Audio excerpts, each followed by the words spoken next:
We called it the Frozen Hell. December 1944.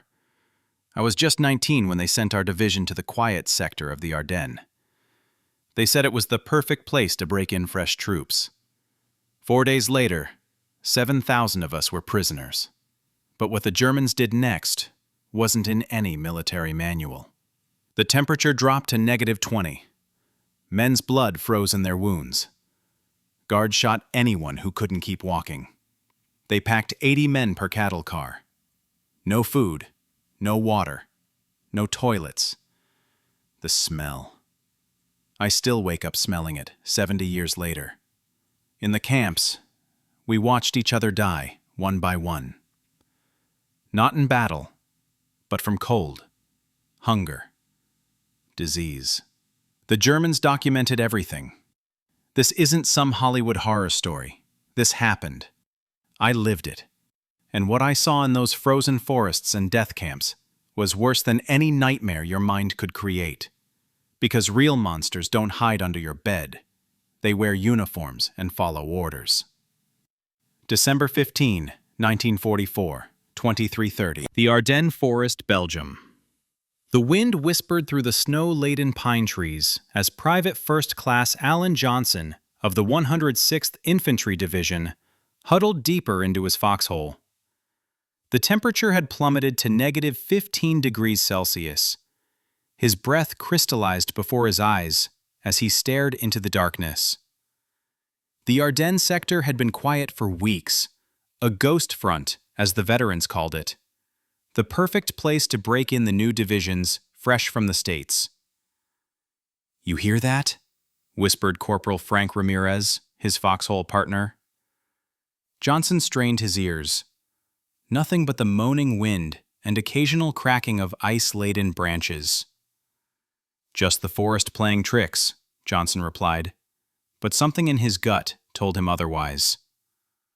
Unknown to these men of the 106th, less than 5 kilometers away, 250,000 German soldiers and nearly 1,000 tanks were making final preparations under the cover of darkness. Operation Wacht am Rhein, Watch on the Rhine. Hitler's desperate gamble to split the Allied armies and capture the port of Antwerp was hours away from unleashing hell upon these inexperienced American soldiers. The 106th Infantry Division had arrived just 5 days earlier, taking over this quiet sector from the 2nd Infantry Division. They were grossly unprepared for what was coming. Spread too thin along a 27-mile front designed for a division half their size, they had little artillery support, inadequate winter clothing, and many had never fired their weapons in combat. That night, as snowflakes began to fall with increasing intensity, no one in the American command suspected that by this time tomorrow, thousands of these young men would be dead, wounded, or marching into captivity through the frozen forests of the Ardennes. The Germans called their offensive Herbstnebel, autumn fog, but for the men of the 106th, it would be remembered as the beginning of a frozen hell that would claim more American lives than any battle on the Western Front. December 16, 1944, 05:30, Schnee-Eifel region, Belgium. The darkness was absolute when the first German artillery shells screamed overhead. Private Johnson jolted awake as the forest erupted in explosions. Tree bursts sent deadly wooden splinters flying in all directions, more lethal than the shrapnel itself. "Incoming!" Ramirez yelled, though the warning was unnecessary.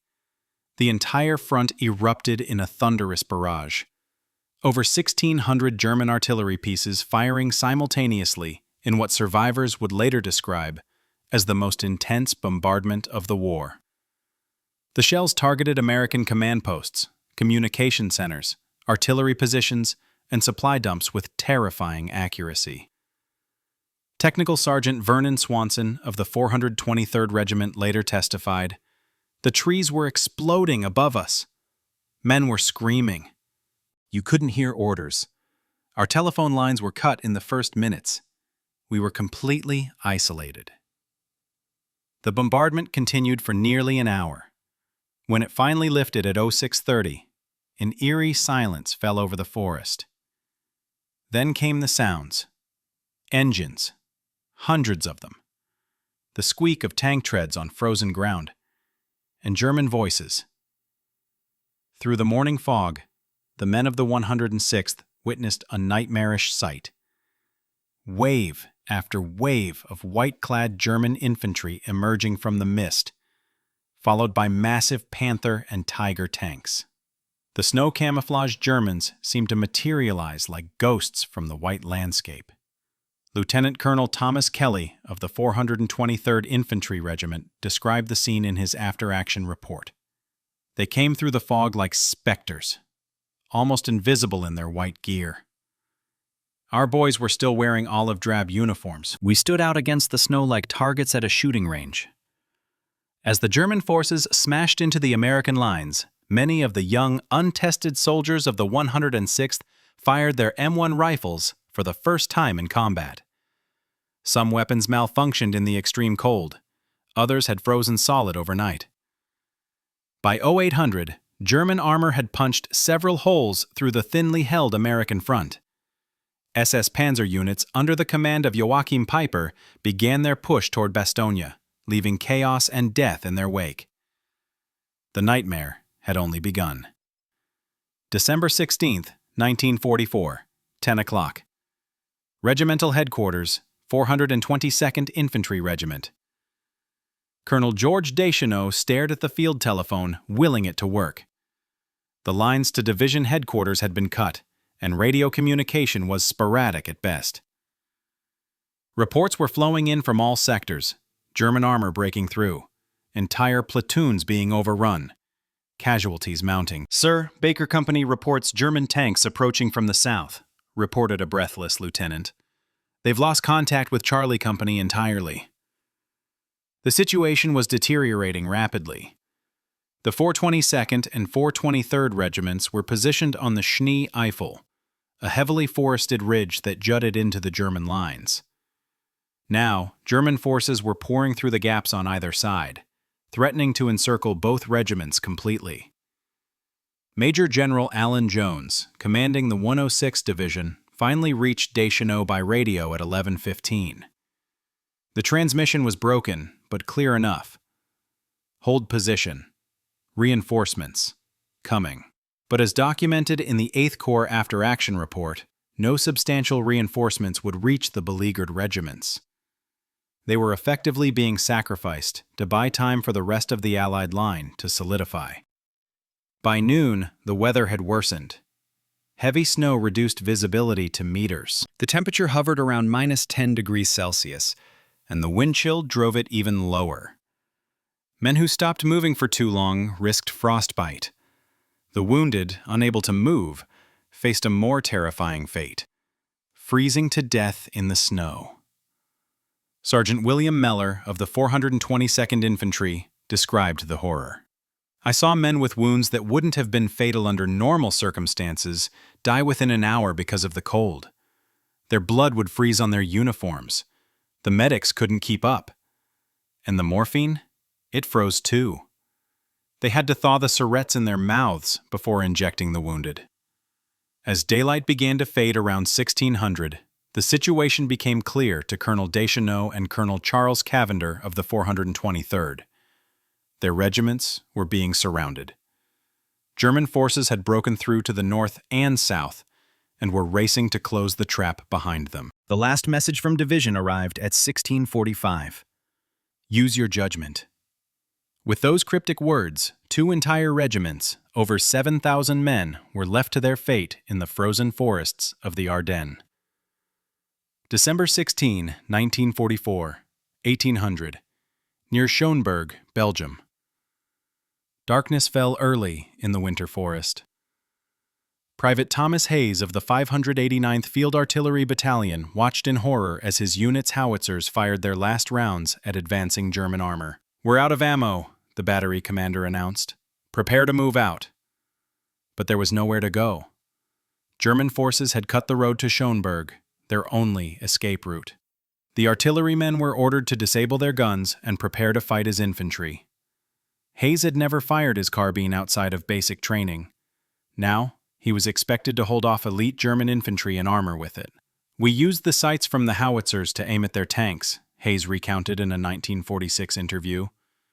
"Could see them clear as day against the snow. But what good were our small arms against panthers? It was like trying to stop a bull with a fly swatter."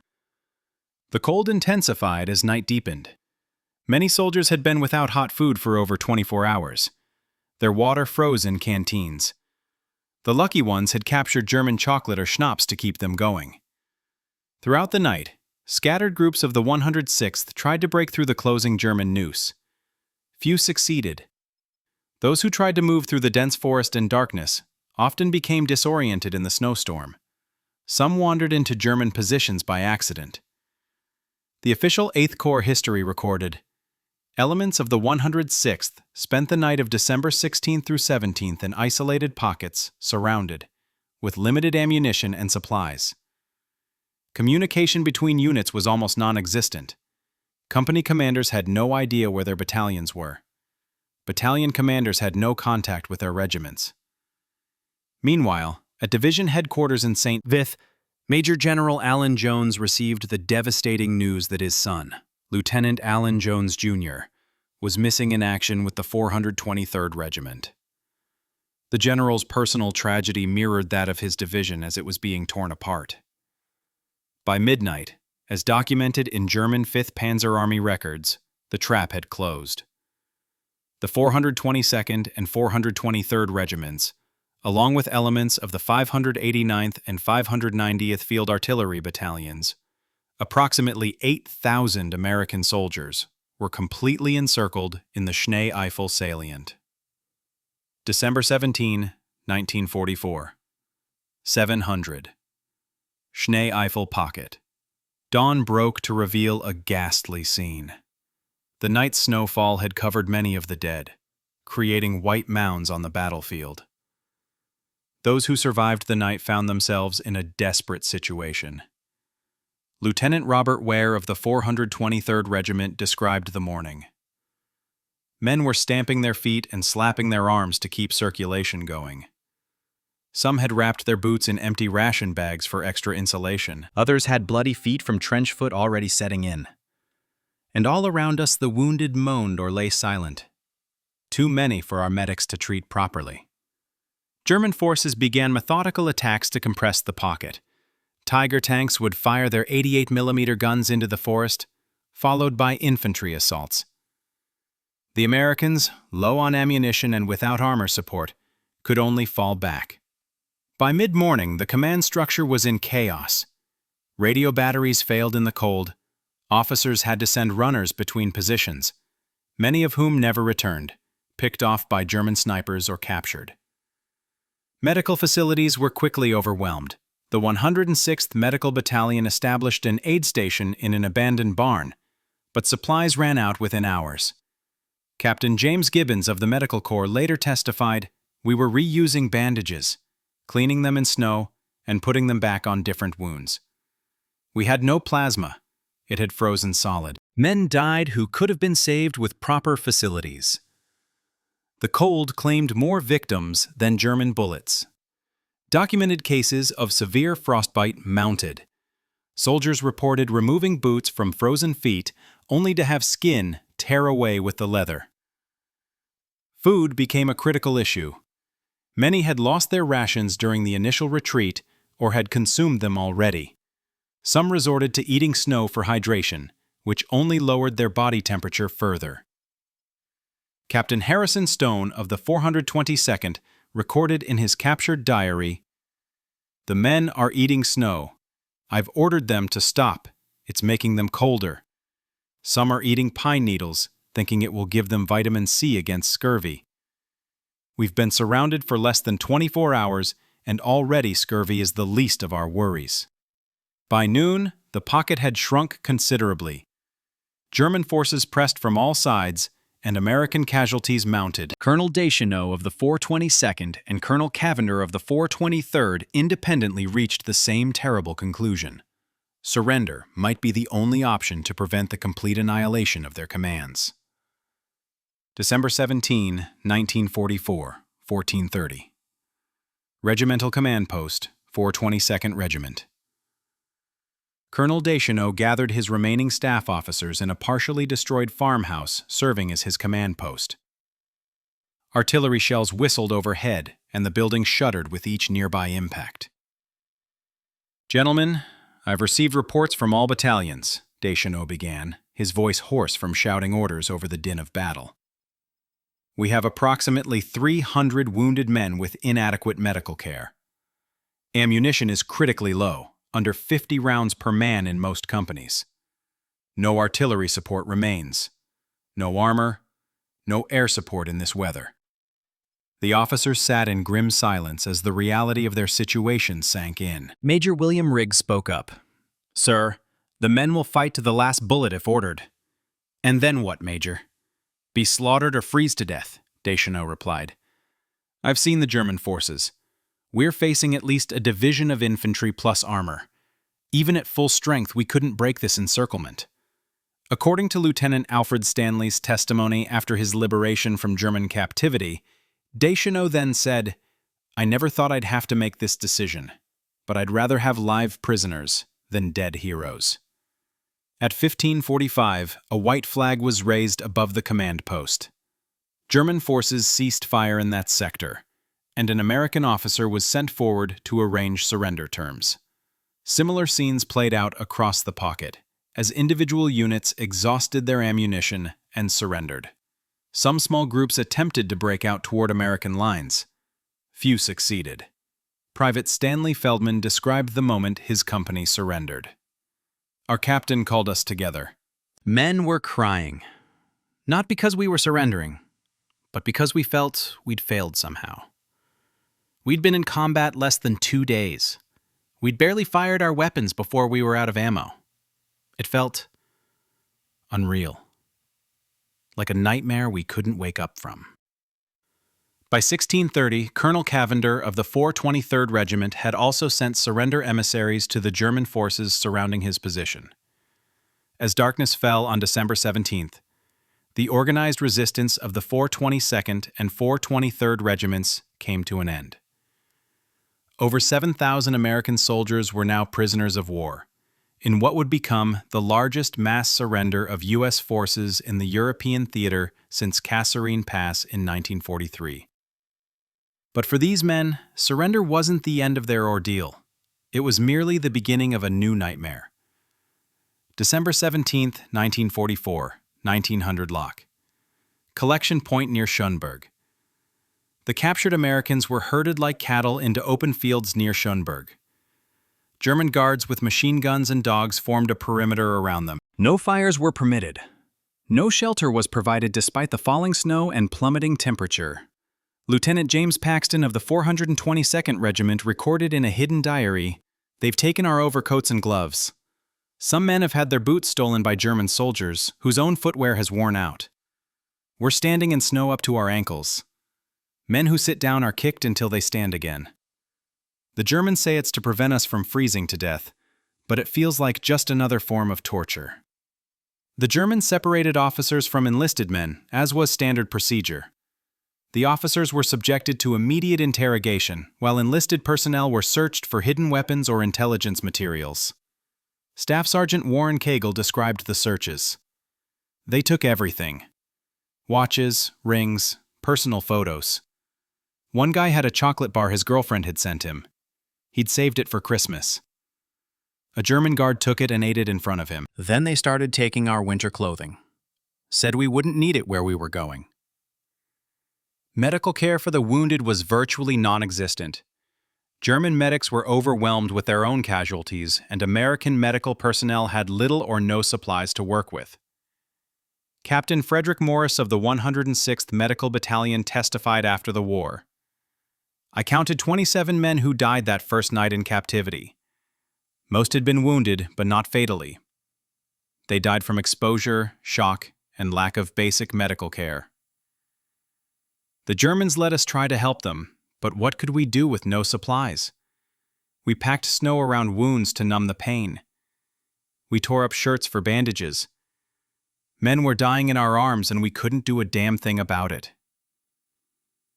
Throughout the night, more captured Americans arrived at the collection point, By dawn on December 18th, according to German records, 7,500 prisoners had been gathered. Among them were men not just from the 106th Division, but also from the 28th Infantry Division and various artillery and support units caught in the German offensive. The prisoners stood through the night, leaning against each other for support and warmth.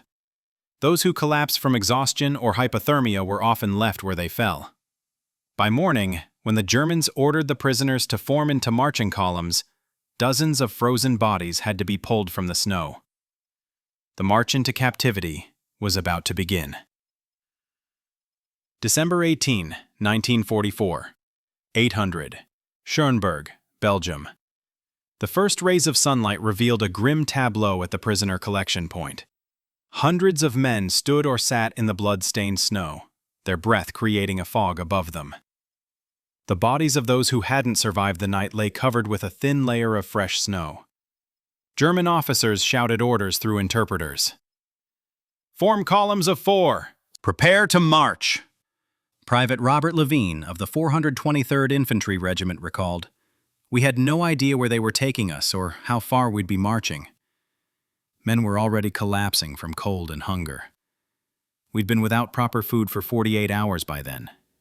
Some had injuries that hadn't been treated, but the alternative to marching was a bullet, so we formed up."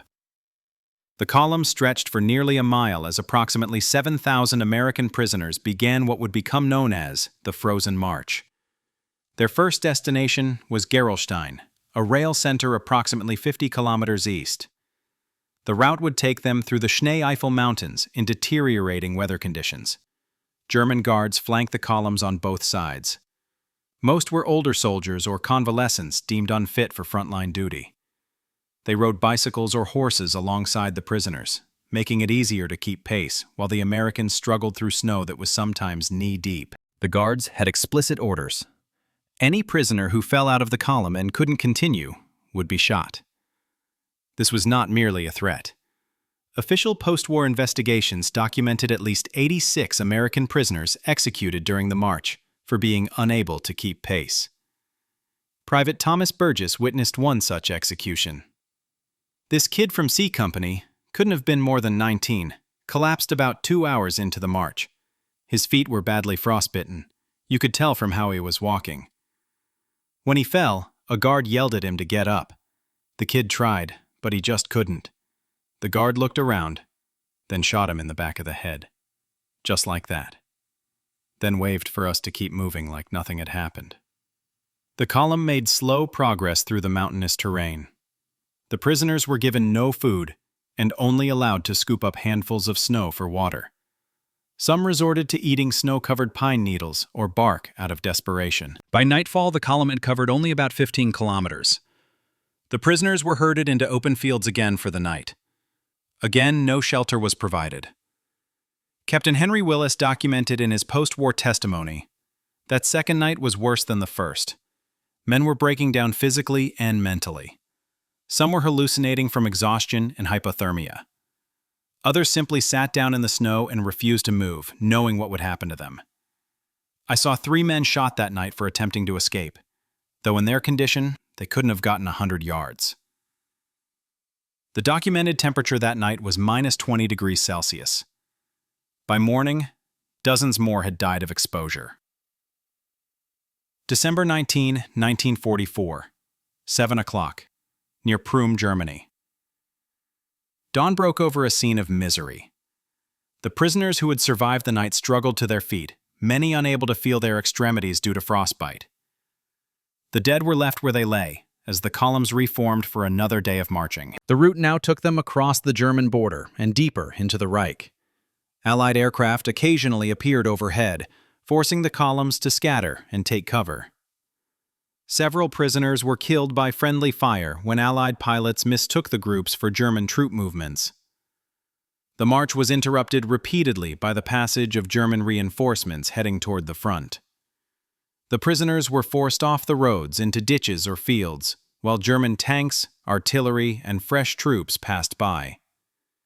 During these stops, they sometimes caught glimpses of the German offensive's progress from conversations among their guards.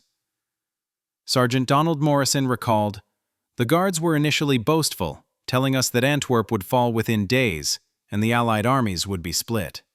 But as new troops passed by, their mood changed.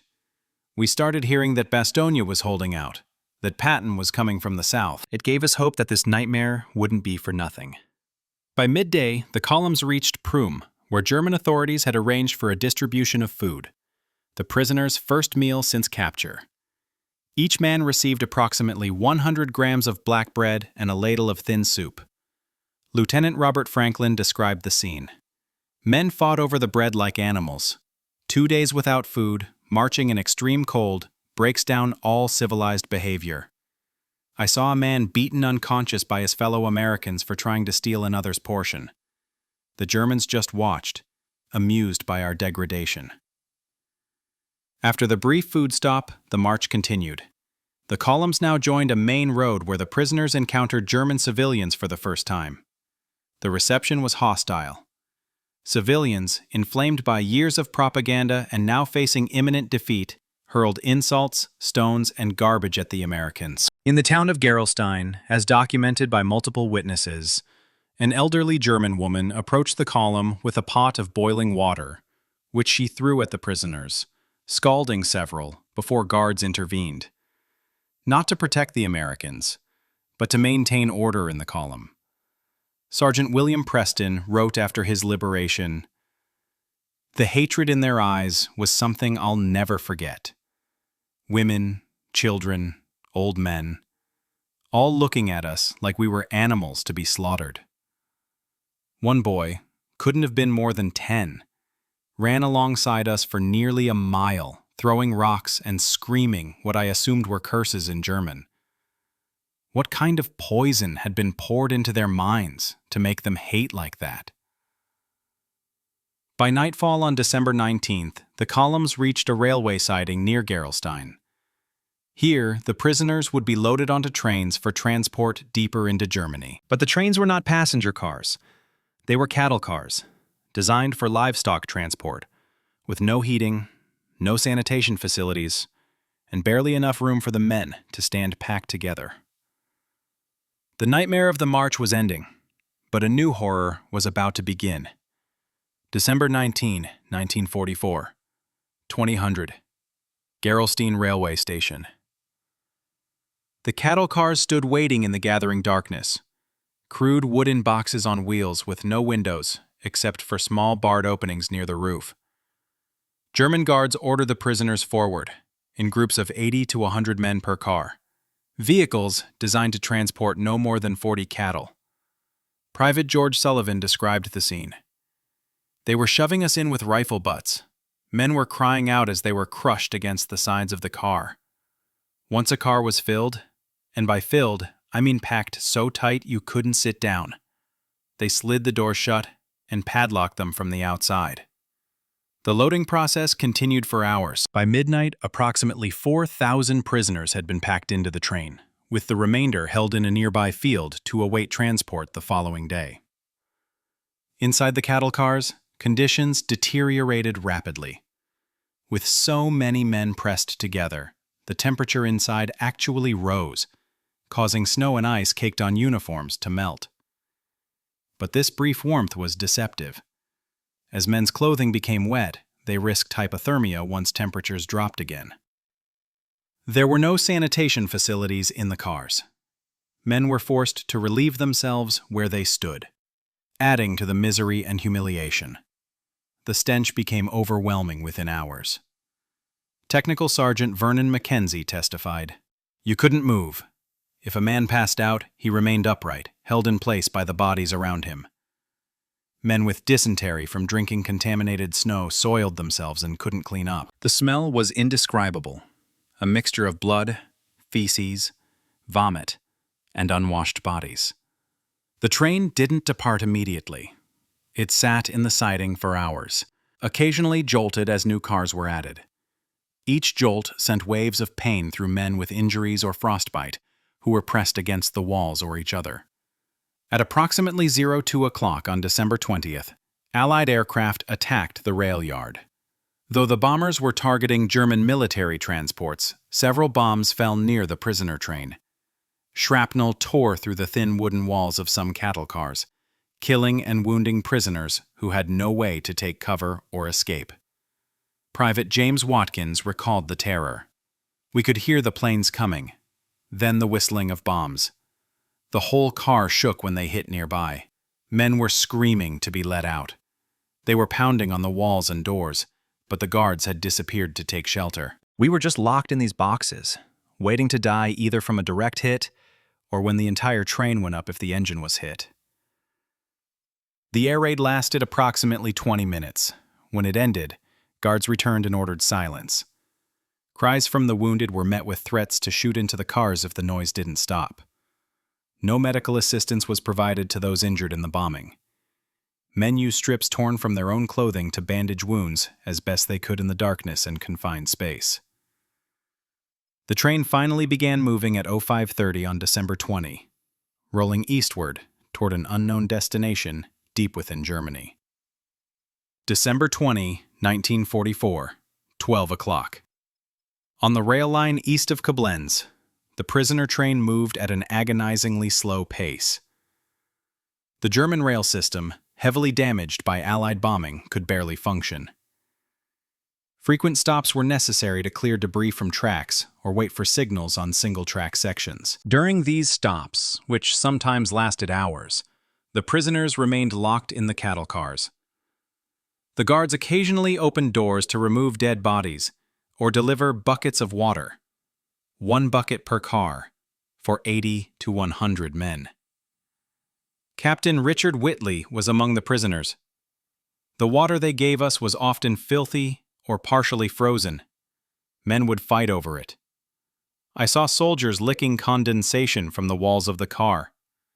Others caught snowflakes through the small ventilation openings. The cars had no heating.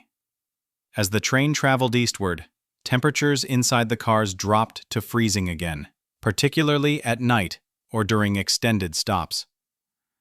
Master Sergeant Harold Peters described conditions in his car. Men huddled together for warmth.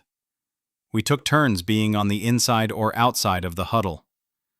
Those on the outside suffered most from the cold, but those in the middle sometimes nearly suffocated from the press of bodies. I saw men change places voluntarily to save their comrades, knowing they were risking frostbite by moving to an outer position. Food was virtually non-existent.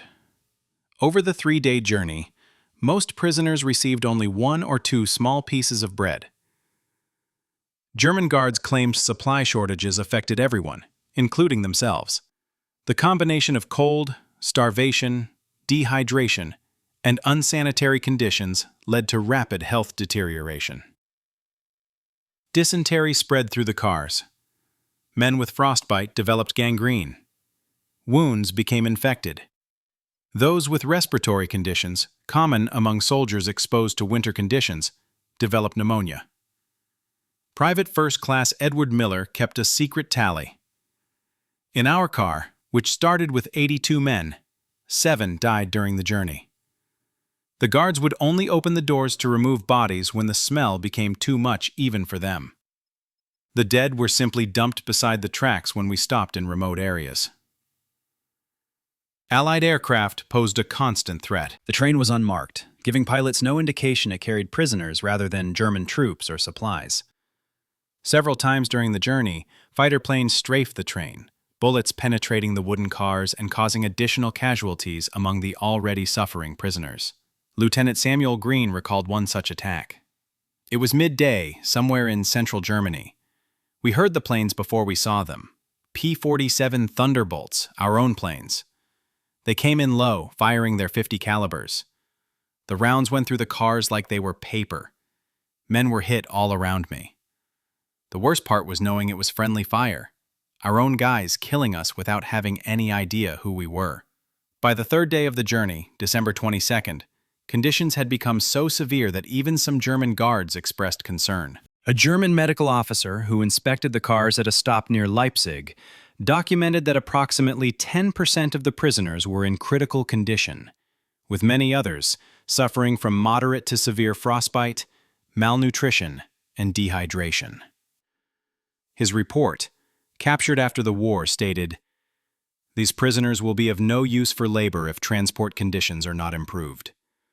Recommend immediate distribution of rations and medical supplies, or mortality rates will make this transport a wasteful exercise." The recommendation was ignored by higher authorities. December 23, 1944, 7 o'clock. Stalag IV-B, Mühlberg, Germany. After nearly 4 days in the cattle cars, the train finally arrived at its destination, Stalag IV-B, one of the largest prisoner of war camps in Germany, located near the town of Mühlberg on the Elbe River.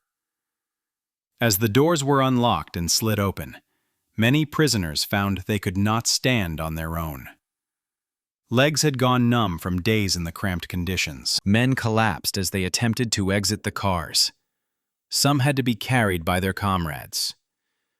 The German reception committee at Stalag IV-B was unprepared for the condition of the new arrivals.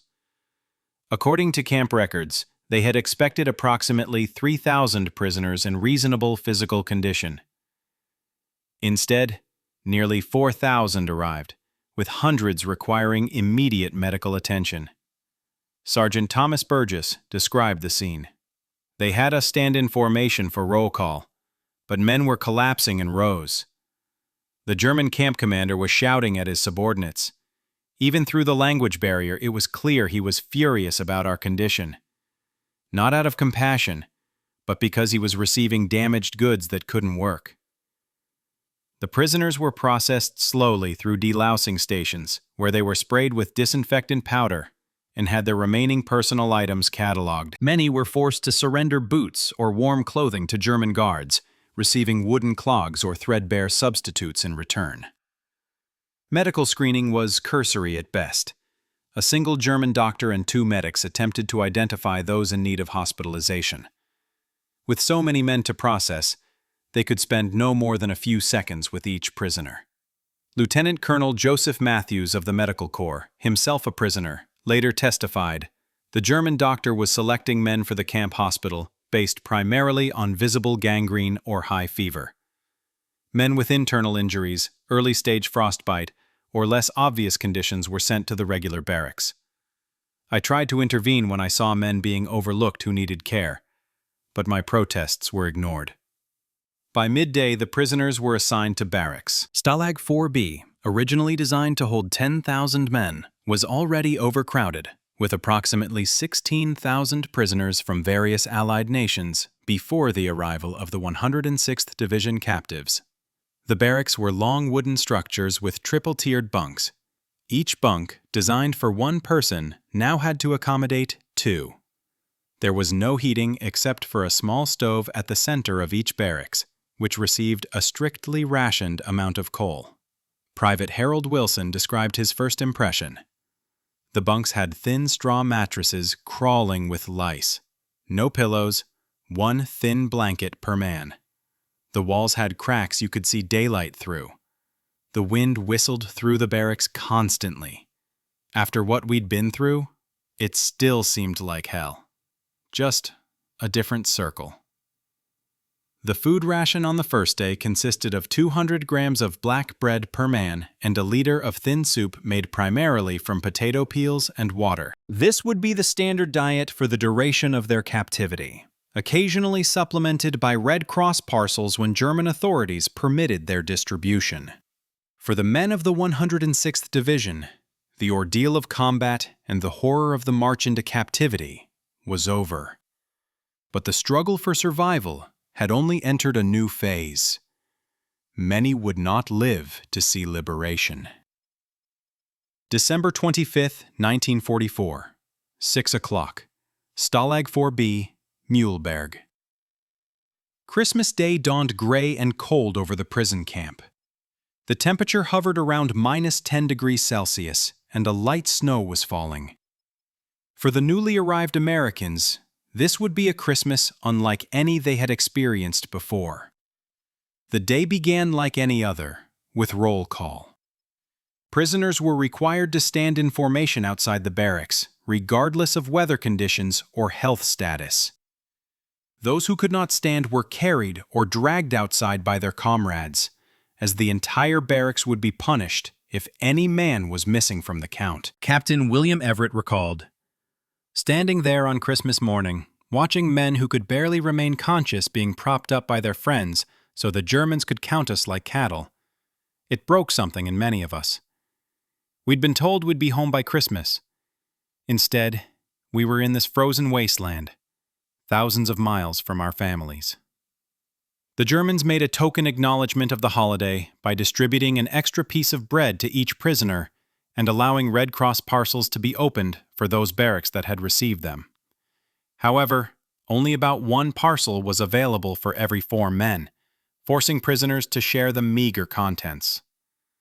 Private First Class Raymond Bennett wrote in a diary he kept hidden in his boot, "Christmas dinner was a 1/4 tin of powdered milk, half a chocolate bar, and 3 crackers from a shared Red Cross parcel, plus the usual watery soup. We sang carols quietly after dark. Some men cried during 'I'll be home for Christmas.' Others just stared at the ceiling, gone somewhere inside themselves. The camp hospital was overwhelmed with cases of pneumonia, frostbite, and infected wounds. German medical supplies were severely limited, and what little they had was often reserved for German personnel. Dr. Eugene Mitchell, an American medical officer imprisoned with the 106th, documented the situation. We had over 400 men who required hospitalization, but space for only 100 in the designated prisoner hospital barracks. We converted part of 2 regular barracks into makeshift infirmaries, using lower bunks for the worst cases. We had almost no medications, a few aspirin tablets, some bandages, iodine. Men were dying of infections that could have been easily treated with basic antibiotics. The official German camp records, captured after liberation, listed 27 Americans from the 106th Division who died on Christmas Day 1944. The actual number was likely higher, as many deaths went unrecorded or were attributed to other causes to avoid paperwork. One bright spot came late in the day, when a group of British prisoners who had been in the camp for over a year and had established better connections with guards and access to resources delivered small packages to the newly arrived Americans. These contained saved bits of chocolate, hand-carved wooden trinkets, and notes of encouragement. Corporal James Anderson remembered, "This simple act of kindness from men who had nothing themselves hit many of us harder than all the horror we'd seen." One British sergeant told me, "You'll make it through this, Yank. We've been here 2 years, and we're still fighting in our own way." It was the first hope many of us had felt since being captured. As night fell on that Christmas of 1944, the men of the 106th huddled together for warmth in their barracks. Some prayed. Some shared whispered stories of Christmases back home. Some made promises to themselves about what they would do if they survived to see another holiday. Many would not live to keep those promises. January 5th, 1945, 1400, Stalag IV-B. 2 weeks into their captivity, the condition of the 106th Division prisoners had stabilized somewhat. The weakest had died. Those who survived were adapting to the harsh routine of prison camp life. The daily schedule never varied. Wake up at 0530. Roll call at 0600. Breakfast, thin coffee substitute and a piece of bread at 07. Work assignments for the able-bodied from 08 to 16. Evening roll call at 17. Soup at 18. Lights out at 21. Work details varied. Some prisoners were assigned to camp maintenance, clearing snow, repairing barracks, digging latrines. Others were sent to nearby farms or factories, particularly as the German labor shortage grew more acute with each passing week of the war. Sergeant Walter Freeman described the work conditions. "I was assigned to a munitions factory about 5 kilometers from the camp. We walked there and back each day under guard. The German civilians who supervised us were a mixed lot. Some were decent enough, even slipping us extra food occasionally. Others were fanatical Nazis who took pleasure in working us to exhaustion." International Red Cross inspectors visited Stalag IV-B on January 5, 1945.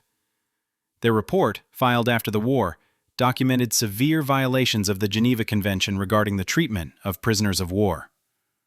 Among the most serious findings were inadequate food rations, insufficient medical care, forced labor in war-related industries, and extreme overcrowding. The Red Cross delegation was particularly alarmed by the condition of the recent American arrivals. Their report stated, "The physical condition of prisoners captured during the Ardennes offensive is noticeably worse than that of other inmates. Many show signs of frostbite, malnutrition, and untreated injuries. Their quarters are the most overcrowded in the camp, with up to 300 men housed in barracks designed for 120. While the inspection was underway, German authorities temporarily increased rations and restricted access to the worst sections of the camp. As soon as the inspectors departed, conditions returned to their previous state. Private Henry Simmons noted in his secretly kept diary, "The day the Red Cross came, we got meat in our soup. First time since capture. The Germans even issued a second blanket to each man. The day after they left, the meat disappeared and the extra blankets were collected. It was all for show." Disease spread rapidly through the overcrowded barracks. Dysentery was nearly universal. Tuberculosis, diphtheria, and typhus claimed victims daily. The camp's water supply was contaminated, but prisoners had no alternative but to drink it, boiling it when fuel was available, which was rarely. Lieutenant James Foster of the Medical Corps recorded, "I'm diagnosing at least 10 new cases of pneumonia daily just in my barracks. With no antibiotics, we can do nothing but try to keep the men warm and hydrated. Most recover on their own, but the weakest die. We're losing an average of 5 to 6 men per day across the American section of the camp." The psychological toll was as severe as the physical. Men who had been vibrant and full of fight just weeks before now sat staring into space for hours. Some spoke to people who weren't there. Others became obsessed with food, discussing recipes and meals in minute detail as they slowly starved. Chaplain Robert Hennessy held services whenever possible. "Men are losing not just physical strength, but faith in God, in their country, in themselves. I tell them that suffering has meaning, that their sacrifice matters. Some find comfort in this. Others have gone beyond where words can reach them." By mid-January 1945, approximately 10% of the men captured from the 106th Division had died in captivity. For those who remained, survival increasingly depended on luck, determination, and the crucial bonds formed with fellow prisoners who would share their last crust of bread to keep a comrade alive. January 20th, 1945, 800, Stalag IV-B. The new year brought no improvement in conditions at the camp. If anything, the situation deteriorated as Germany's position in the war became more desperate. Rations decreased. Coal for heating became scarcer. Guards grew more brutal as news from the fronts worsened. But on January 20th, a ripple of excitement passed through the camp. New prisoners arrived with news that the Allies had broken the German offensive in the Ardennes. The Battle of the Bulge, as it was now being called, had failed to achieve Hitler's objectives. Private George Sullivan described the impact of this news. It was like someone lit a fire inside men who had gone cold. Guys who hadn't spoken in days were suddenly asking questions, wanting details. Even knowing we were still prisoners, there was this sense that maybe our sacrifice hadn't been for nothing after all. The new arrivals also brought troubling information about war crimes committed during the German offensive. They spoke of the Malmedy massacre, where SS troops under Joachim Peiper had executed 84 American prisoners. They described other incidents of Wehrmacht and SS units killing captured Americans rather than taking them prisoner. These accounts had a profound effect on the men of the 106th. Many had questioned whether they should have fought to the death rather than surrender. Learning that surrender had not been a guarantee of survival anyway added a new layer of psychological trauma. Chaplain William Grace recorded in his journal, "The men are processing guilt in different ways. Some thank God they surrendered and are alive. however miserable conditions may be. Others torment themselves with thoughts that they should have fought on, that surrender was cowardice. I try to counsel them that survival itself is a form of resistance, that living to return home is their most important mission now. Life in the camp settled into a grinding routine of hunger, cold, and fear. The only break in monotony came from occasional air raid sirens, as Allied bombing of German industrial and transportation targets intensified. Though the prisoners cheered silently at each distant explosion, the raids brought their own dangers, as camps were not immune from accidental bombing. On January 20th, a work detail returned to camp with news that Soviet forces had crossed the Vistula River in Poland and were advancing rapidly westward. This information, while promising, created new anxieties. Would the Germans evacuate the camp before Russian forces arrived? Would they simply abandon the prisoners, or worse, eliminate witnesses to their treatment? Staff Sergeant Daniel Cooper was among those tracking the war's progress through smuggled news and rumor. We started marking positions on a secret map, trying to calculate how fast the Russians were advancing from the east and our own forces from the west. Best guess was the Russians would reach us first, maybe by April if they maintained their pace.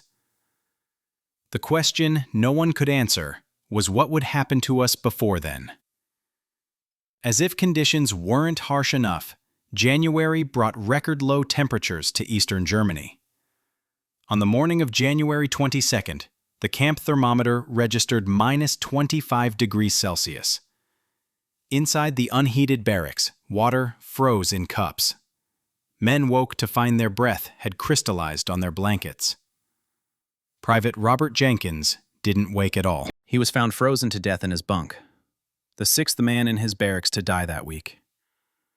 The official death toll among 106 division prisoners reached 312 by the end of January, nearly 5% of those captured.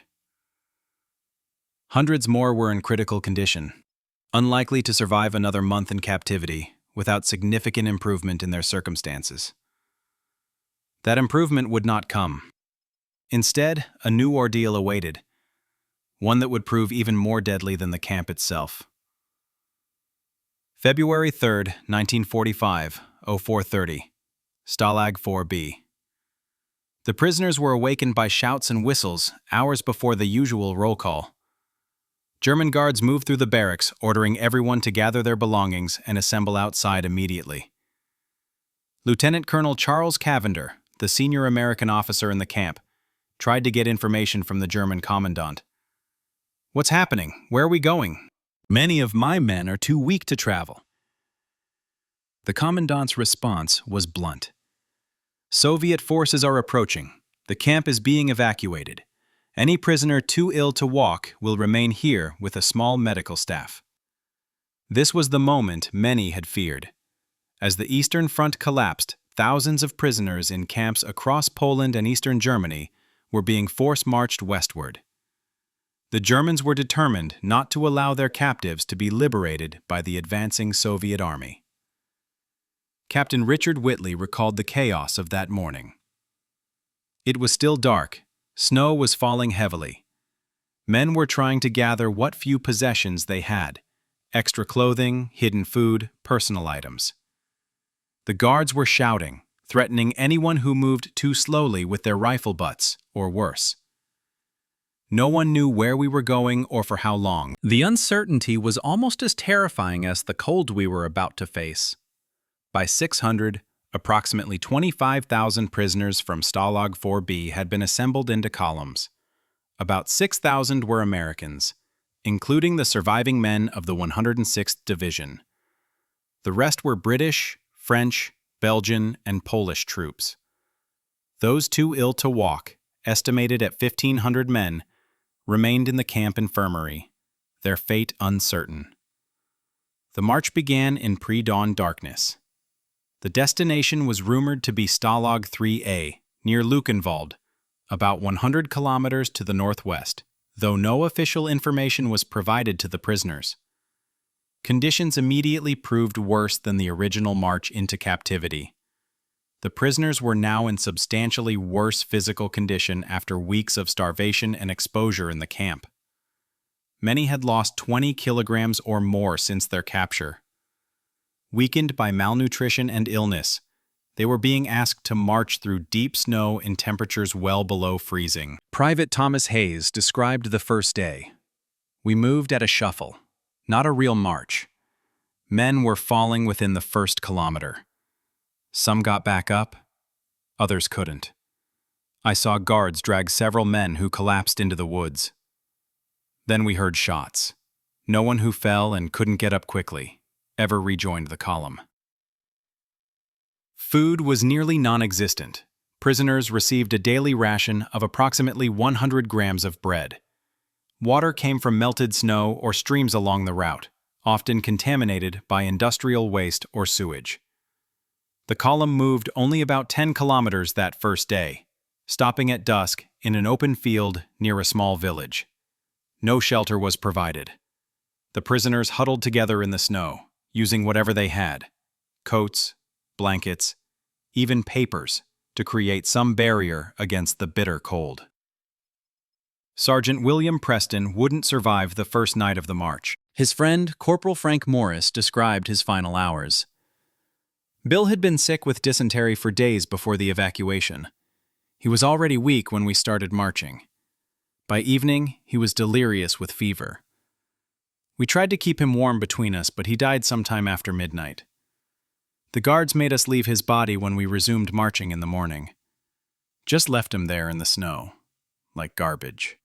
Preston was one of an estimated 60 American prisoners who died on that first day and night of the march. It was only the beginning of what would become known to historians as the Black March, a death march that would claim hundreds more lives before reaching its destination. February 7, 1945, 11 o'clock, near Brandenburg, Germany. 4 days into the march, the columns of prisoners stretched for miles along rural roads west of the Elbe River. Their progress was agonizingly slow, hampered by snow, exhaustion, and the deteriorating physical condition of the men. The guards, fearful of the advancing Soviet forces, drove the prisoners forward with increasing brutality. Anyone who fell behind or stepped out of line risked immediate shooting. Those who survived witnessed atrocities that would haunt them for the rest of their lives. Private Henry Morrison testified after liberation. "Outside a village called Mühlberg, different from where the camp was, an old man came out of his house and tried to give a loaf of bread to prisoners marching past. A guard shot him in the head, right in front of his family who were watching from the doorway. Then the guard fired into the air and ordered us to keep moving, the old man's body still twitching in the snow." The route took the prisoners through areas that had been heavily bombed by Allied aircraft. Towns and villages were reduced to rubble. The columns frequently had to detour around destroyed bridges or craters in roads. During one such detour near Brandenburg, the prisoners witnessed the German execution of suspected deserters. 3 Wehrmacht soldiers, barely out of their teens, were hanged from a makeshift gallows in a village square, with signs around their necks reading, "Ich bin ein Feigling," I am a coward. Lieutenant James Harper noted in a diary kept inside his boot heel, "The Germans made us stop and watch the execution. Their message was clear. This is what happens to those who give up." The irony wasn't lost on us, that we were prisoners because we'd been ordered to surrender, while these poor German kids were being killed for trying to escape a lost cause.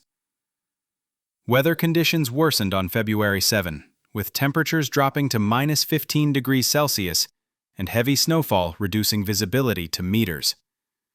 The march slowed to a crawl. Men collapsed with increasing frequency, many never to rise again. Medical care was non-existent. Prisoners with medical training did what they could for their comrades, but without supplies or medications, their options were severely limited. Captain Eugene Mitchell of the Medical Corps. "I treated frostbitten feet by having men urinate on them. The ammonia and warmth provided temporary relief. For dysentery, I advised men to eat charcoal from campfires when guards weren't looking. I set broken bones with strips of wood and torn clothing. But for pneumonia, exposure, or infected wounds, I could do nothing but offer comfort as men died." Food became even scarcer as the march continued. German supply lines were in chaos, affecting guards as well as prisoners. Some guards began trading their own rations for watches or valuables that prisoners had managed to conceal. Others took a different approach. Staff Sergeant Warren Cagle witnessed one such incident. A guard caught a prisoner trying to dig up potatoes in a field we were passing. Instead of shooting him, which would have been the norm, the guard helped him dig up more, then took half. Discipline was breaking down even among the Germans. They knew the war was lost. By the evening of February 7, the columns had covered approximately 50 kilometers from Stalag IV-B, halfway to their supposed destination. But the cost was severe. Official post-war investigations estimated that nearly 300 American prisoners had died during those first 5 days of marching, with comparable numbers among British and other Allied prisoners. As the columns settled in yet another frozen field for the night, rumors spread that Allied aircraft had been spotted. Some dared to hope that liberation might come from above, rather than from the distant armies still fighting their way into Germany. That hope, like so many others, would prove illusory. February 8, 1945, 09:30. Near Belzig, Germany. The sound of aircraft engines caused the entire column to halt. Guards shouted orders to take cover in roadside ditches as the distinctive silhouettes of P-51 Mustang fighters appeared overhead. Private George Sullivan described what happened next. "We started waving and shouting, hoping they'd recognize us as American prisoners. Some men tried to form the letters POW with their bodies in the snow. The pilots were too high to see these details. They began strafing runs, thinking we were German troops. The attack lasted less than 5 minutes, but left 16 prisoners dead and dozens wounded. The American fighters, unable to identify the columns as containing Allied prisoners, had followed standard procedure for attacking enemy troop movements. After the aircraft departed, the march resumed immediately. The wounded who could walk were helped by their comrades. Those who couldn't were left behind with a single German medic, their ultimate fate unknown." Chaplain William Grace moved among the men, offering what comfort he could. The friendly fire incident broke something in many men. To survive combat, the march into captivity, months in Stalag IV-B, only to be killed by your own side's planes. It seemed like the cruelest joke. I had no theological explanation to offer. All I could do was be present with their anger and despair. The columns now entered more densely populated areas as they approached Berlin's outer regions. Here they encountered increasing hostility from German civilians, many of whom had been rendered homeless by Allied bombing and were living in desperate conditions themselves. Sergeant Donald Morrison witnessed several confrontations. Women would run up to the column screaming at us, blaming us for the destruction of their homes. Some threw rocks or garbage. Once, an elderly man tried to stab a prisoner with a kitchen knife before guards intervened. The guards weren't protecting us out of compassion. They just needed to maintain order and keep us moving. German refugees fleeing the Soviet advance clogged the roads, creating further delays. The prisoners' columns were frequently forced to wait while civilian evacuation transports passed, sometimes for hours, standing in the snow without shelter. During one such delay near the town of Belzig, a group of Hitler youth, boys between 12 and 16 years old, appeared alongside the column. Armed with small-caliber rifles, they began taunting the prisoners, poking them with bayonets, and stealing what few possessions the men still carried. Lieutenant Robert Ware described the encounter. These kids were more frightening than the regular guards. They had this fanatical look in their eyes, like they'd been brainwashed.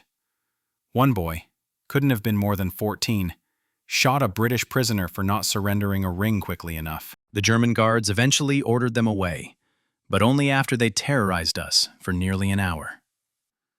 Food rations continued to decrease. By February 8th, many prisoners were receiving only 50 grams of bread per day, about 125 calories. Men began eating anything they could find: grass, tree bark, even boiled leather from shoes when cooking was possible during overnight stops. The physical deterioration was catastrophic. Men who had been fit soldiers weeks earlier now resembled walking skeletons. Every movement required immense effort. Even the simple act of standing after a brief rest became a monumental challenge. Private Raymond Bennett wrote, "My legs are swollen from hunger. My gums bleed constantly. I can feel my heart fluttering irregularly in my chest, but I keep walking because the alternative is a bullet." We all keep walking, day after day, like ghosts who haven't realized we're already dead. By nightfall on February 8, the columns had covered another 15 kilometers, bringing them within 35 kilometers of their destination. But for many, those final kilometers would prove impossible to traverse. February 10, 1945, 1400. Stalag IV-B, Luckenwalde. After 8 days of marching through snow and bitter cold, the survivors reached Stalag IV-B near Luckenwalde, about 50 kilometers south of Berlin. Of the approximately 25,000 prisoners who had left Stalag IV-B, fewer than 23,000 arrived. The rest had died on the march or been left behind, too weak to continue. Stalag IV-B was already severely overcrowded before the new arrivals. Originally designed to hold 15,000 prisoners, it now contained nearly 50,000 men from across the Allied forces. The scene upon arrival was one of utter chaos. Captain Henry Willis recalled, "There was no organization, no proper reception. We were simply herded through the gates and left to fend for ourselves." Men were collapsing from exhaustion after the march. There wasn't enough space in barracks, so thousands had to sleep outside in makeshift shelters or just on the bare ground. Conditions in Stalag IV-B proved even worse than those at Stalag IV-B. Food was scarcer, medical supplies virtually non-existent, and sanitation facilities completely inadequate for the population. Dr. Eugene Mitchell documented the medical situation. "I counted 26 men who died within 24 hours of our arrival, simply from the cumulative effects of the march and previous captivity. Hundreds more were critical, suffering from pneumonia, dysentery, gangrene from untreated frostbite, and severe malnutrition. The camp had one small hospital barracks with supplies for perhaps 100 patients. We had at least 2,000 men requiring immediate medical intervention. German authorities at the camp were overwhelmed and increasingly indifferent to the prisoners' plight.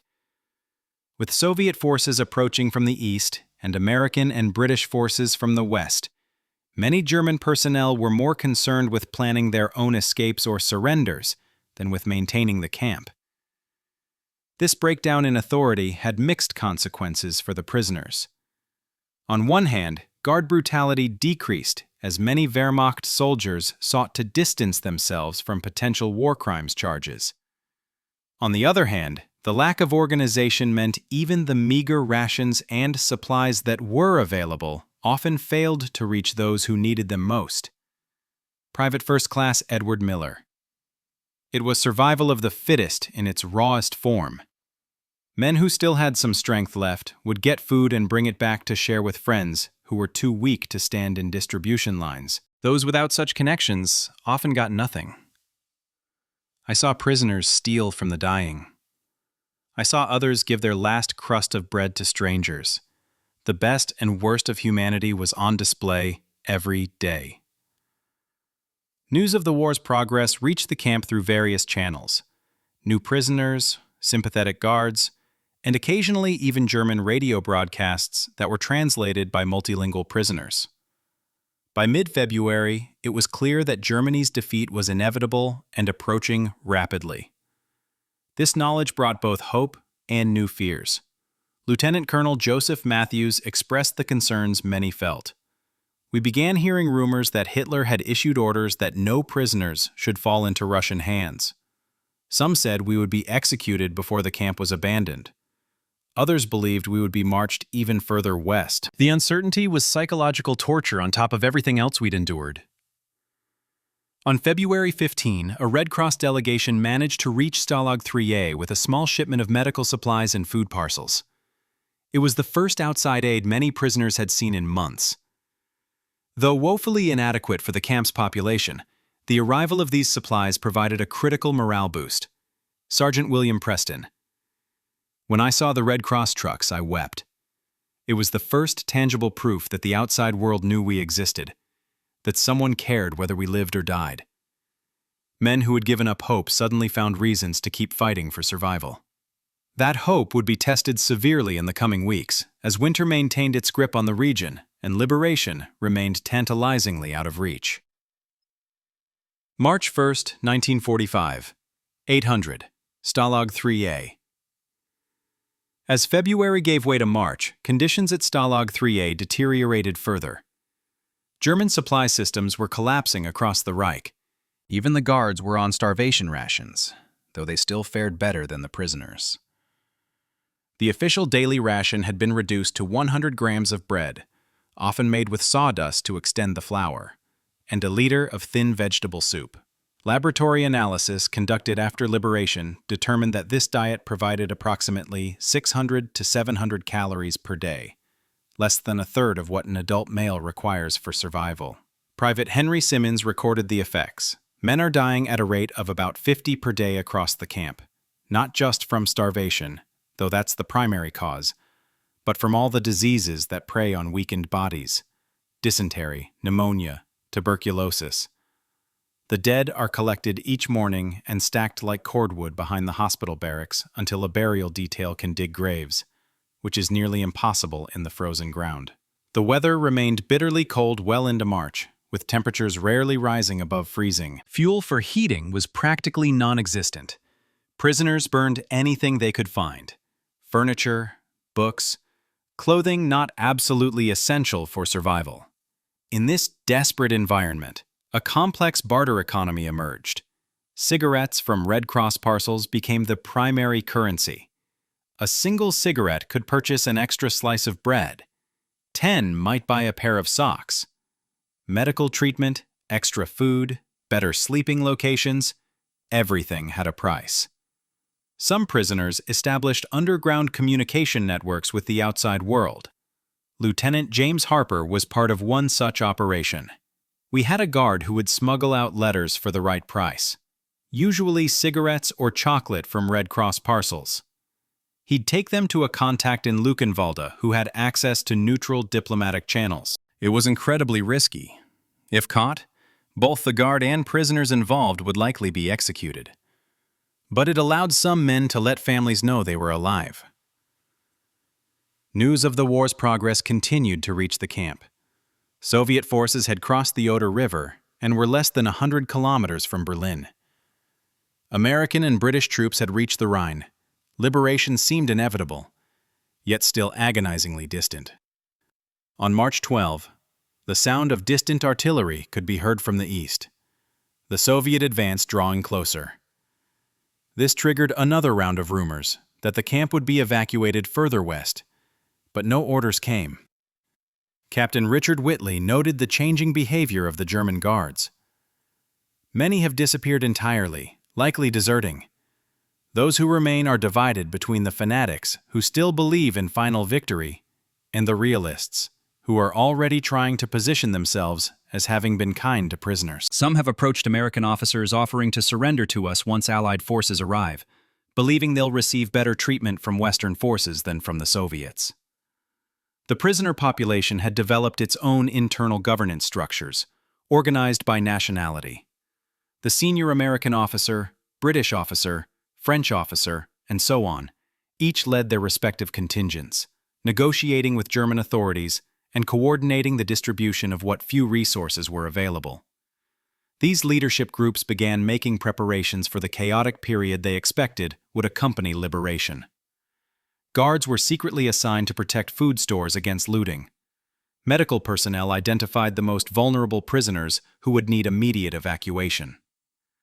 Maps were created showing the locations of unmarked graves, so the dead could be properly identified and repatriated after the war. Private First Class Alan Johnson, who had survived both the initial capture in the Ardennes and the subsequent horrors of captivity, wrote in a letter smuggled out in late March, "If you're reading this, I've made it this far, and perhaps all the way home. Remember the men who didn't. Remember what happened here. Not just the cruelty of our captors, but the courage of ordinary men in extraordinary circumstances. How we kept each other alive with shared food, shared warmth, shared hope when all seemed lost. That's what I want to bring home from this place. Not just my life, but the lesson that humanity can survive even the darkest winter.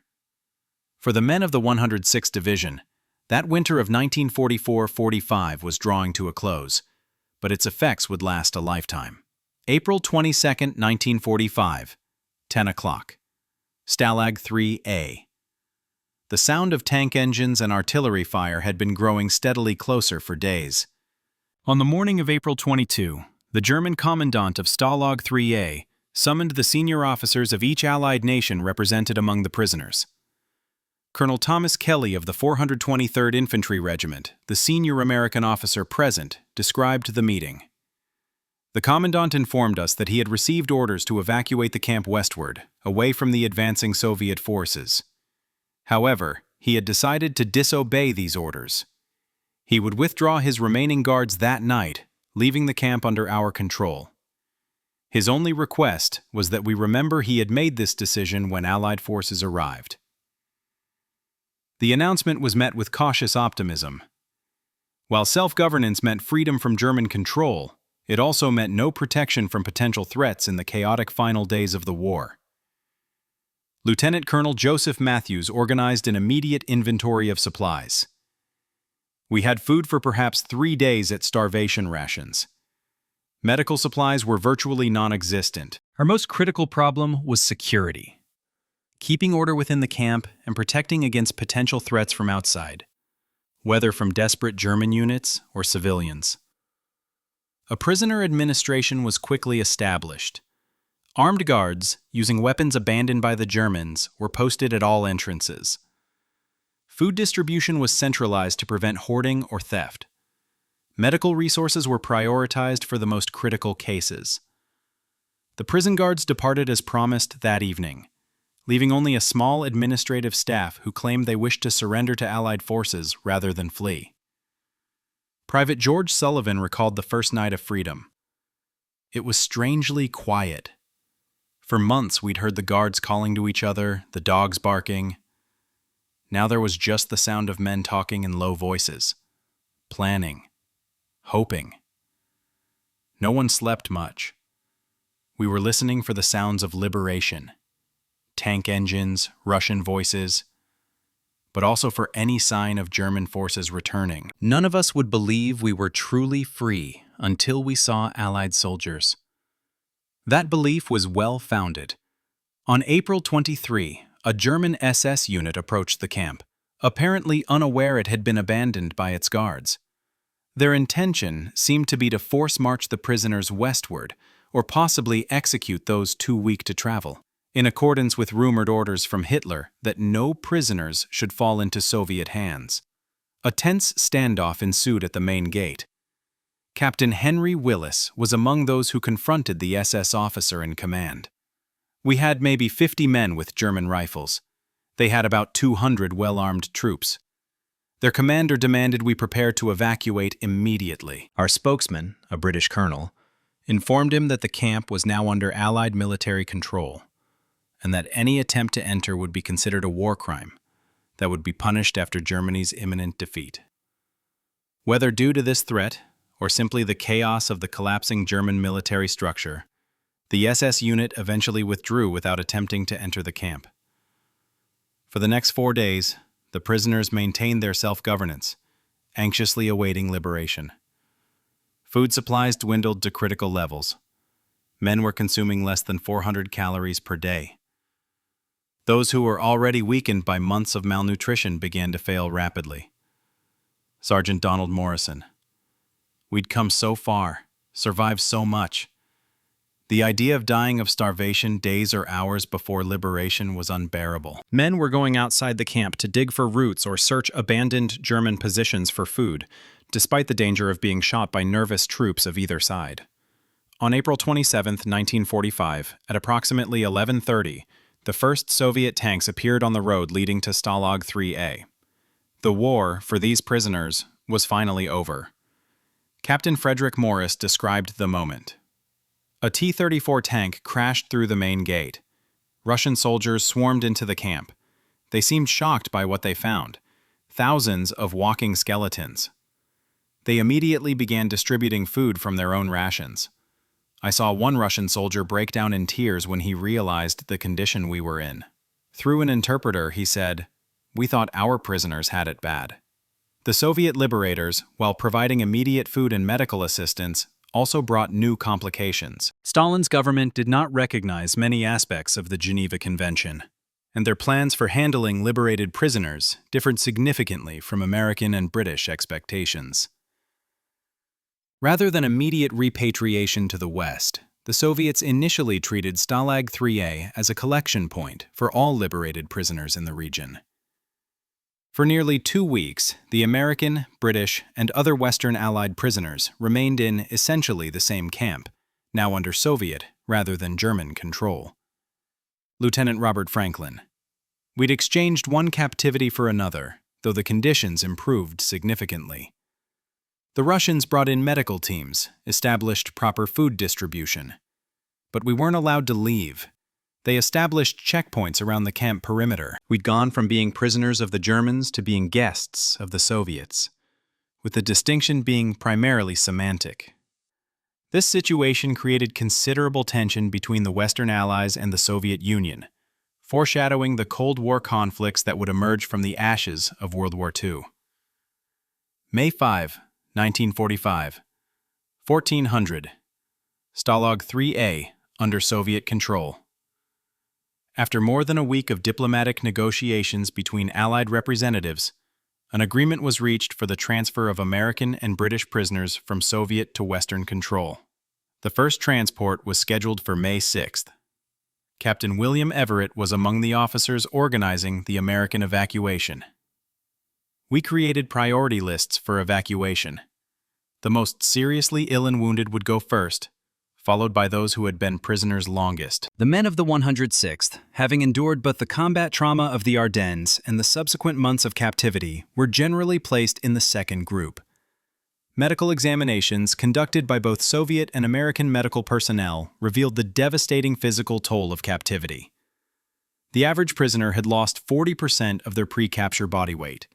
Virtually all suffered from some degree of malnutrition, with many showing signs of long-term health effects, including heart damage, neurological issues, and compromised immune systems. Dr. Eugene Mitchell documented these findings. The most severely affected men had what we termed captivity myopathy, muscle wasting so extreme that their bodies had begun consuming cardiac muscle for protein. Many would require months or years of rehabilitation. Some would never fully recover. Psychological trauma was equally severe. Signs of what would later be recognized as post-traumatic stress disorder were nearly universal. Nightmares, flashbacks, extreme anxiety, emotional numbness. The invisible wounds of war and captivity that would haunt these men long after their physical injuries had healed. Chaplain William Grace noted, "Even as liberation became a reality, many couldn't process it emotionally. They continued hoarding food, unable to believe they would receive regular meals. Some couldn't sleep without the presence of fellow prisoners nearby, having become accustomed to the crowded barracks.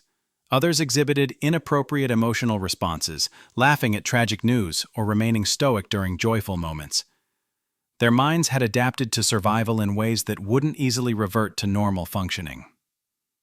On May 6th, the first transport of 1,500 former prisoners left Stalag III-A for the American lines. They traveled in Soviet trucks to an airfield near Leipzig, where American C-47 transport planes waited to fly them to Camp Lucky Strike near Le Havre, France, the primary collection point for liberated American POWs. Private Thomas Hayes was among this first group. When I saw the American flag on those planes, I finally believed it was over. Not when the Germans left, not when the Russians arrived, but only when I saw that flag. Men were crying, praying. Some just stood in silence. We'd started as soldiers, become prisoners, and now we were something else entirely. Survivors who'd seen the darkest side of war. Subsequent transports continued over the next 2 weeks until all Western Allied prisoners had been evacuated. The last Americans left Stalag III-A on May 15, 1945, a week after Germany's unconditional surrender. At Camp Lucky Strike, the former prisoners received immediate medical attention, proper nutrition, new uniforms, and their first letters from home in months. For many, these communications brought news of family deaths, divorces, financial problems, and other personal crises that had occurred during their captivity. Lieutenant James Harper described the emotional whiplash. One moment, you're celebrating survival and freedom. The next, you're learning your father died 3 months ago, or your wife has moved on with someone else. The world hadn't stopped while we were prisoners. Life had continued, and we had to somehow catch up, process everything that had happened, both to us and at home. All while our bodies and minds were still broken from what we'd endured. Military authorities conducted detailed debriefings, recording the experiences of the former prisoners for intelligence purposes and war crimes investigations. These testimonies would later form the basis for prosecutions at Nuremberg and other tribunals. By June 1945, most of the surviving men of the 106th Division were aboard ships heading back to the United States. Their war was over, but its effects would last a lifetime. July 15, 1945, Walter Reed Army Hospital, Washington, D.C.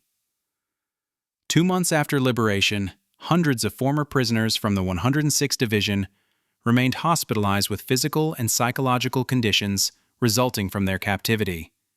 Ward 7B at Walter Reed was dedicated entirely to these cases, which doctors were still struggling to fully understand and treat. Major Carl Weinstein, Chief of Psychiatry, documented the challenges. These men present with symptoms that don't fit neatly into our existing diagnostic categories. Beyond the obvious malnutrition and physical injuries, they exhibit profound psychological trauma, chronic nightmares, irrational fears, emotional numbness, sudden rage, inability to connect with loved ones. We're developing new therapeutic approaches, but progress is slow and relapse is common. The physical rehabilitation was equally challenging. Many former prisoners had lost 30 to 40 kilograms during captivity. Muscle atrophy was severe. Digestive systems damaged by months of starvation couldn't tolerate normal food portions or rich nutrients. Dr. Harold Simmons described the nutritional recovery program. We begin with 6 small meals daily, gradually increasing calories while monitoring for refeeding syndrome, which can be fatal if nutrition is restored too quickly. Vitamins and minerals are carefully supplemented. Even with optimal care, we estimate complete physical recovery will take 12 to 18 months for most patients, with some never regaining their pre-captivity health. Beyond the hospital walls, the men of the 106th faced additional challenges reintegrating into civilian society. Many found that friends and family, while sympathetic, couldn't truly comprehend what they had experienced. The national narrative of the war focused on victory and heroism, with little public understanding of the suffering endured by those who had been captured. Sergeant William Preston, discharged in August 1945, wrote to Dr. Simmons 6 months later. People ask about the war, but they don't really want to hear about Stalag IV-B or the March. They want stories of combat, of bravery under fire. When I start talking about watching men freeze to death or die of starvation, they get uncomfortable, change the subject. So I've stopped talking about it altogether, except with others who were there. This silence would become characteristic of many former prisoners, contributing to their isolation and complicating their psychological recovery. Support groups formed spontaneously, with veterans seeking out others who shared their experiences. These informal networks often provided more effective therapy than the official medical system could offer. The U.S. Army conducted extensive studies of the returning prisoners, documenting their experiences for military intelligence, medical research, and historical purposes. The findings were sobering. Of the approximately 7,000 men of the 106th Division who were captured in the Ardennes, 1,278 died in captivity, an 18% mortality rate. Thousands more suffered lifelong physical and psychological effects. Lieutenant Colonel Thomas Kelly, one of the senior officers captured with the 106th, testified before a congressional committee in September 1945. These men did not fail their country.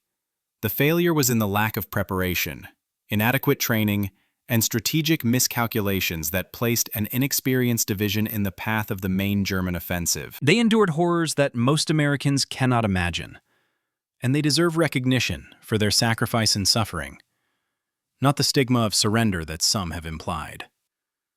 Gradually, the public narrative began to acknowledge the experience of prisoners of war as an important part of the war's history.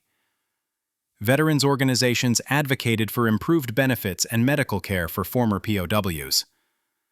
The military incorporated lessons from the Ardennes into training and strategic planning. For the men themselves, recovery continued at an individual pace. Some found healing through family connections, religious faith, creative expression, or dedication to careers. Others struggled with alcoholism, broken relationships, chronic health problems, and what would eventually be recognized as post-traumatic stress disorder. Private First Class Alan Johnson, in an interview for the Veterans History Project in 1997, reflected on the long-term impact. The hunger never really leaves you. I still can't waste food. Still keep extra cans in the pantry. Still wake up sometimes thinking I'm in that cattle car or marching through the snow. But I lived when so many didn't. I came home, had a family, built a life. That's the victory they couldn't take from us, no matter what they did. December 16, 2004, Schoenberg, Belgium. 60th Anniversary Commemoration. Snow fell gently on the memorial that now stands near Schoenberg, where thousands of men from the 106th Infantry Division were captured in December 1944. A small group of elderly veterans, most in their 80s, gathered with family members, military representatives, and local Belgian citizens to commemorate the 60th anniversary of the battle. Among them was Robert Jenkins, now 81, who had survived the initial combat, capture, Stalag IV-B, the Death March, and Stalag III-A. He stood supported by his grandson as he addressed the gathering. 60 years ago today, we were young men in a frozen hell. Many never left these woods and fields. Others died in the camps or on the march. Those of us who survived carried this place within us every day of our lives since. The Battle of the Bulge has been extensively studied by military historians, recognized as Hitler's last major offensive and one of the bloodiest battles fought by American forces in World War II. The official U.S. Army history records 81,000 American casualties, including 19,000 killed and 23,000 captured or missing. For the 106th Infantry Division, the statistics are particularly stark. In the first 3 days of the battle, the division lost 416 killed, 1,246 wounded, and approximately 7,000 captured. Nearly 70% of the division's total strength. In military terminology, they ceased to be an effective fighting unit. Yet this apparent disaster served a crucial strategic purpose. The stubborn resistance of the 106th, despite being outnumbered and outgunned, delayed the German advance by critical hours and days, allowing Allied forces to reinforce Bastogne and other key positions. Their sacrifice, though catastrophic for the individuals involved, contributed significantly to the ultimate failure of the German offensive. The experiences of these prisoners of war also had lasting impacts on military policy, international law, and medical understanding. Studies of the physical and psychological effects of their captivity informed improved treatment protocols for trauma, malnutrition, and what would later be termed post-traumatic stress disorder. The violation of the Geneva Convention in the treatment of these prisoners contributed to strengthened international laws regarding warfare and the handling of POWs. Documentation gathered from survivors became evidence in war crimes trials after the conflict ended. At the personal level, the legacies are more complex. Many survivors struggled with health problems and psychological trauma for the remainder of their lives. Families were affected across generations, as children and grandchildren grew up with fathers and grandfathers marked by their experiences. Yet there were positive legacies as well. Survivors often spoke of increased appreciation for life, stronger bonds with those who shared their experiences, and a perspective that allowed them to face later challenges with resilience, born of having endured the worst that humanity could inflict. Lieutenant James Franklin, in a memoir published in 1985, wrote, "What I learned in those frozen forests and prison camps was the absolute limit of human endurance.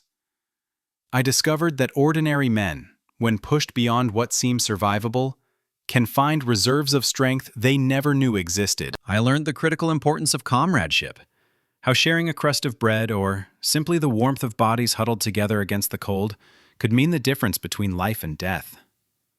As the world moves further from the events of 1944-45, the number of living witnesses diminishes.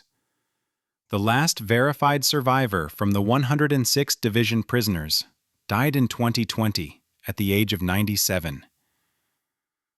But their testimonies, recorded in military archives, oral history projects, memoirs, and historical studies, ensure that this chapter of history will not be forgotten. The snow-covered Ardennes forest looks peaceful today. Tourists visit the museums and memorials, trying to imagine the events that unfolded there. But for those who lived through the frozen hell of that winter, the memories remained vivid until their final days. Both the horrors of what humans can inflict upon one another and the inspiring capacity for courage, sacrifice, and survival against impossible odds.